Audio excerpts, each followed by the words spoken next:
So anything goes synopsis. Basically, it's your standard love story. Boy meets girl, they fall in love. The girl has a complication in a relationship. In this case, she's been engaged to a very wealthy Englishman. The reason she's engaged is because she and her mom are poor because Hope Harcourt, who's this debutante, her father has committed suicide in the crash of Wall Street. And so she's been engaged to this wealthy Englishman, and she's leaving on a cruise, and she's going to be married in England. And so our hero, Billy, follows her onto the ship to try to win her back. Mayhem ensues. There are gangsters on board the ship. There are showgirls on board the ship. Reno Sweeney, who's a very famous lounge singer, is on the ship performing. And of course, in the end, everything works out well. Or does it? My character is Elijah Whitney, and he is a tycoon millionaire, but he has a drinking problem. I play one of Reno's four angels. We're kind of like the backup dancers who provide some comic relief, kind of have a little show going on behind the scenes, behind Reno. The character I play is Mrs. Evangeline Harcourt, and it's Hope Harcourt's mom, who's the debutante. And my character is supposed to act really rich when she's actually not rich. So I over-exaggerate everything. So every show is unique in some ways. Sometimes you have a cast that's very upperclassman heavy. Last year's show was that way. So we took the opportunity to do a more serious show. So last year we did Fiddler on the Roof, which has some comedic elements, but is a much more dramatic show because I had some more upperclassmen that I could lean on in both the junior and senior class. I said, this year, I have a very talented senior class. I have a talented junior class, but I knew that my seniors were going to have most of the leads. But I was going to have a very large freshman class that was very involved at the middle school and wanted to continue to be very involved at the high school.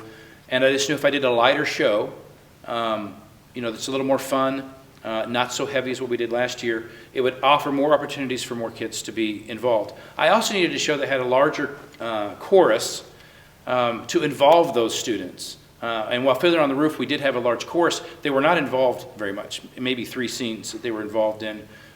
This year, the chorus is involved in 4 or 5 scenes, and they have 3 really big production numbers, which allowed them to be more involved. So the biggest, and we've done musical comedies in the past, we've even done this show in the past, we didn't do it anywhere close to with this size of a cast, and we certainly weren't this young.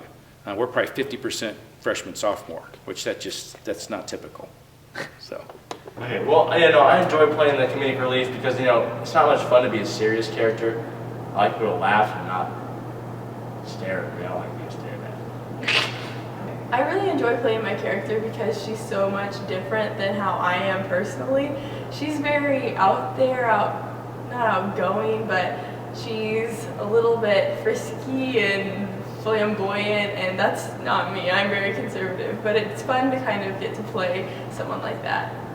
My favorite part of putting on a musical production is that it helps you break out of your shell and you get more comfortable talking in front of other people or public speaking if you ever have to do that in the future. So since I've been at Holden, I really have been blessed with tremendous support from the parents. When I first started up here, students weren't really used to doing Broadway type shows. So we really put an emphasis when I started here that this is what we're going to do. This is what we're going to establish. This is the kind of show we're going to do. And over the last 10 years, with that quality has it's improved every year. And a lot of that's because we started doing a middle school musical to kind of feed into the high school. Something that's happened unique in the last 2 or 3 years. There are not a lot of high schools that can brag that they have star football players or star athletes that want to be a part of their musical. And so we started I didn't start this, but we had some football players that were in a class that built part of our set, and they asked if they could be in a couple of scenes in the musical.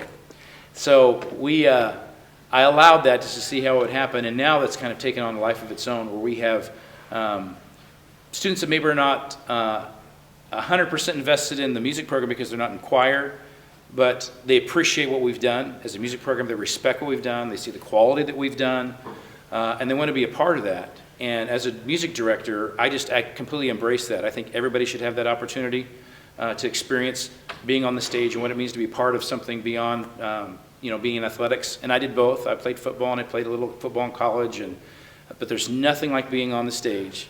There's nothing like being in front of an audience where you get that immediate, very personal feedback. And I have a lot of friends that teach at a lot of different sizes schools, from 6A down to 1A, and they're very, very envious of me that I work at a school and teach at a school that not only does the community embrace what we do, but we don't have issues. We don't have it's football against the music program, or we don't have athletics against the music program. That we have, everybody wants to be a part of it, just like we all want to come together on football games and cheer on the team. This school wants to come together and have a great music program, and it's a fantastic thing to be a part of. I'm very proud of that.